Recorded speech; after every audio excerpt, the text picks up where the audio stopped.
Hello. If gender is a social construct, how can gender identity be internal? I'm Dr. Dave, your transgender health and hormone specialist, and I have over 30 years' experience in the field. So let's talk about it. If you're a man, imagine everyone started calling you Miss and Ma'am tomorrow. If you're a woman, everyone calls you Sir. If neither one fits, imagine being forced into one. Would something in you say, wait a minute, that's not me, that's not who I am? Good, now we can answer this question. If gender is socially constructed, how can gender identity be internal? People use socially constructed much too loosely. It doesn't mean fake or imaginary or made up. It means societies create gender categories and give them names, expectations, rules, and social meaning. Those things vary across cultures and across history. Language is socially constructed too. Human beings created the words and the grammar, but the thought you express through language can still be personal and real. Internal describes where an experience is felt. It doesn't mean the experience developed completely outside culture. Gender identity describes how someone understands and experiences themselves in relation to gender categories, the way other people recognize them, and their own physical sex characteristics.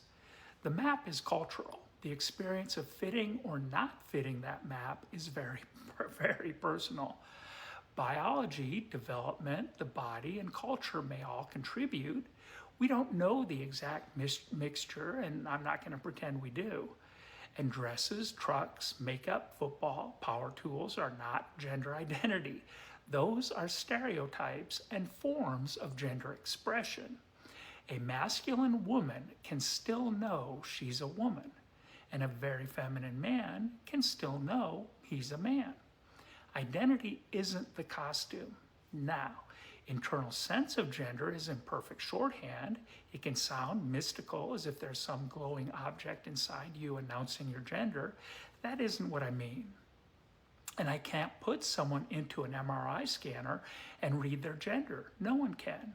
Some neuroimaging studies have found average differences between groups, but the findings vary by brain region and by what researchers are measuring. There's no brain scan or blood test that can determine an individual's gender identity. In clinical medicine, we learn about gender identity from the person describing their experience over time and across different parts of life. Medicine deals with first-person experiences all the time, constantly. We don't have a scan that proves someone's in pain either. Some cisgender people say they don't feel any internal gender identity. Fair enough. Maybe it has never become or been prominent because their body and social recognition generally fit one another. Or maybe that language simply doesn't describe their personal experience. And if being called the wrong gender wouldn't bother you, that's fine too. Your experience still doesn't establish what everyone else can or cannot experience. There's no contradiction here.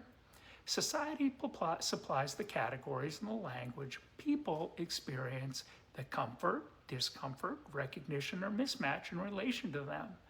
Gender can be socially constructed, and a person's relationship can be internal and very real. If there's another version of this argument you keep hearing, please, I'd love to hear it in the comments. But of course, I always appreciate you hitting all those buttons regardless. Boop, boop, boop, boop. And spreading the word. It always leaves me with a warm and fuzzy feeling in my tummy. Let's always remember to love, support, and protect each other now more than ever.